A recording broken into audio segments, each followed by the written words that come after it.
안녕하세요. 백다마TV의 백송호입니다. 요즘에 이 TMF ETF에 대한 관심이 좀 많아지는 것 같아요. 모르시는 분들을 위해서 이 TMF에 대해서 좀 말씀을 드리면, 미국 장기 채권의 가격을 쫓아가는 ETF인데 이게 레버리지거든요. 근데 무려 3배짜리입니다. 우리가 생각하는 그런 채권의 안정성을 기대하기에는 좀 어려운 ETF고, 어떻게 보면 주식만큼 굉장히 좀 공격적인 ETF예요. 그래서 그 점을 좀 염두를 해 두시고 이 종목에 접근을 하시기를 바라겠고요. 그러면은 왜 이렇게 요즘에 이 TMF ETF에 대한 관심이 많은지 알아보고, 또 TMF에 투자를 할 때 어떤 점에 좀 지금 주의를 하셔야 되는지 체크해 보도록 하겠습니다. 자, 일단 TMF ETF 요즘에 인기가 많은 이유는 이 기준금리 인하에 대한 기대감 때문이죠. 이 채권이라는 것은 깊게 공부하지 않으면 그냥 뭐 돈 빌려주고 이자 받는 개념의 어떤 재테크 도구로만 생각을 하실 수가 있는데, 채권 투자자들은 이제 자본이득, 그러니까는 채권 가격이 올라서 거기서 마진을 얻는 그런 투자를 굉장히 많이 선호를 하거든요. 그리고 채권의 가격은 금리가 내려갈수록 가격이 오르는 역의 상관관계를 갖고 있습니다. 그러니까는 요즘에 이렇게 기준금리가 내려갈 것 같다라고 막 하잖아요. 파월 형님도 이제는 좀 내릴 때가 된 것 같다라는 시그널을 굉장히 시장에 많이 주고 있고, 그러니까 지금 사실 9월의 금리 인하는 거의 뭐 결정된 것 같은 분위기인데, 이게 0.25로 갈지 0.5 비컷으로 갈지 이 문제를 가지고 왈가왈부를 하고 있죠. 그래서 요즘 분위기는 또 이게 비컷으로 안 가면 이게 또 시장의 악재로 반응하지 않을까, 그런 우려도 좀 있습니다. 어쨌든 이렇게 기준금리가 인하 기대감이 커지면서 이 채권 가격에 대한 상승 기대감이 굉장히 커졌고요. 그리고 이 채권의 가격은 장기채일수록 금리에 대한 민감도가 높아요. 그러니까는 만약에 금리가 1% 내렸을 때 단기 채권의 가격이 1% 움직인다라면은 장기채 뭐 20년, 30년 국채 같은 경우에는 2%, 3% 움직이거든요. 그러니까는 지금은 금리가 내려갈 것 같으니까 그럼 채권 가격이 오르겠네. 근데 채권 가격이 오르는 폭이 단기채보다는 장기채가 훨씬 더 크니까 또 장기채에 또 관심이 집중되고 있는 거죠. 그리고 여기서 한 발 더 나갑니다.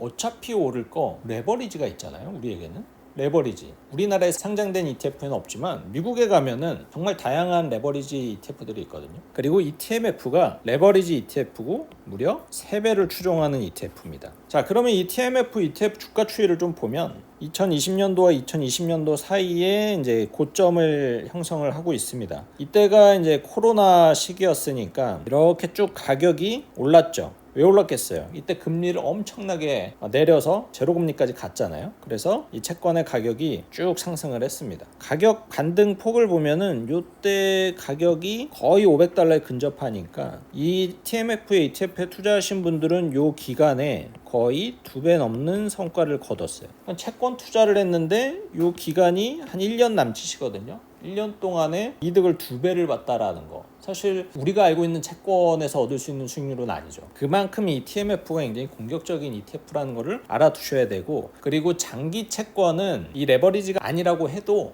변동성이 상당히 높은 수준입니다. 그 점을 꼭 염두해 두셔야 돼요. 그리고 이제 금리가 코로나로 인한 금융의 어떤 리스크들이 어느 정도 해소되고 나서부터는 파월 형님께서 그때 약간 금리를 조금 올렸어야 됐는데 계속 늦추고 미루다가 굉장히 급박하게 올리기 시작을 했잖아요. 그때가 요 시기입니다. 채권 가격이 급락하기 시작을 하죠. 금리를 너무 많이 올렸어요. 그래서 이 기간 동안에 거의 한 3년 정도 이 기간 동안에 이 TMF 가격이 $500에서 $59, $58 이 수준까지 완전 대폭락을 합니다. 거의 한 10분의 1 가격으로 이제 떨어진 거죠. 그리고 지금까지도 요 가격대에서 꾸준히 박스권을 형성을 하고 있어요. 그리고 이 차트를 확대를 해서 보면은 최근 1년 이내에 이 TMF의 가격이 $40 수준이었다가 거의 $60대까지 이제 상승을 했으니까 수익률로 환산하면은 약 한 50% 정도 상승을 한 모습입니다. 이런 가격 흐름이 나온 이유는 작년부터 이제는 좀 금리 인하가 될 것 같다라는 기대감이 상당히 컸고, 사실 작년까지만 하더라도 올해 금리를 뭐 많게는 4번,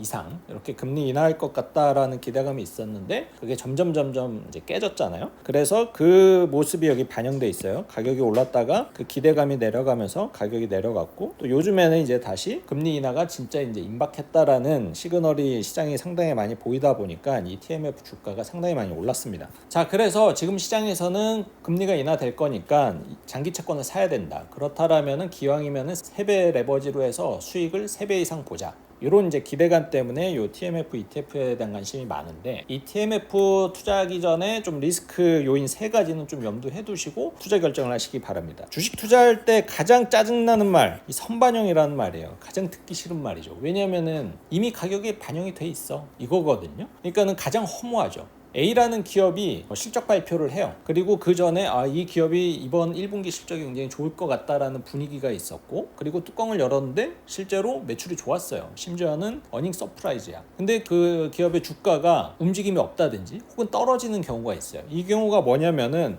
그 호재는 이미 주가에 반영이 됐어, 이런 거거든요. 특히 우리나라 코스피 이런 경우 굉장히 많죠. TMF도 어쩌면 지금 굉장히 그 가격에, 이 주가에 채권 인하에 대한 기대감은 당연히 들어가 있을 거고, 그게 이미 가격에 상당히 반영이 돼 있을 가능성이 높을 수 있다. 이 점을 좀 염두를 해두셔야 됩니다. 두 번째는 이 파월 형님이 기대 이하로 기준금리를 내리지 않았을 경우에, 그래서 요즘에 분위기가 0.5% B컷을 좀 약간 기정사실화 뭐 이런 쪽으로 가는데, 이렇게 되면 뭐가 문제냐면 그런 기대감 때문에 이 TMF의 주가가 계속 오르죠. 근데 연준에서 0.25만 딱 내려버려요. 그러면은 이제 주가는 역방향으로 다시 떨어지는 거죠. 물론 그렇게 생각할 수 있죠. 이번에는 뭐 기대만큼 내리지 않았지만 다음에는 또 한번 내릴 거고, 그 다음에 또 내릴 거고, 이런 생각으로 나는 장기 투자를 할 거야. 이번에 뭐 선반영이 됐든 혹은 기준금리가 생각보다 떨어지지 않든 크게 개의치 않을 거야 라고 생각을 하고 장기 투자로 이거를 사모으시는 분들이 굉장히 많거든요. 근데 이걸 조심해야 돼요. 바로 이 레버리지 ETF가 갖고 있는 추적 오차예요. 이 추적 오차라는 게 가격을 못 쫓아가는 이제 그런 추적 오차를 말씀드리는 게 아니고, 이 레버리지가 갖고 있는 이제 수학적인 오차라고나 해야 될까요? 이런 케이스죠. 자, 주가가 100이라고 가정을 할게요. 근데 주가가 30% 하락을 해버려요. 그러면은 이 주가는 70이 되겠죠. 근데 3배 레버리지 ETF의 가격은 그럼 어떻게 돼요? 90%가 하락을 하는 거예요. 그러면은 100이었던 이 레버리지의 가격은 10이 되는 거죠. 자, 그 다음에 시장이 반등한다라고 가정을 해보겠습니다. 30% 올라가요. 그럼 얘는 가격이 91이 되겠죠. 그러면은 3배 레버리지는 수익률이 몇 프로가 돼요?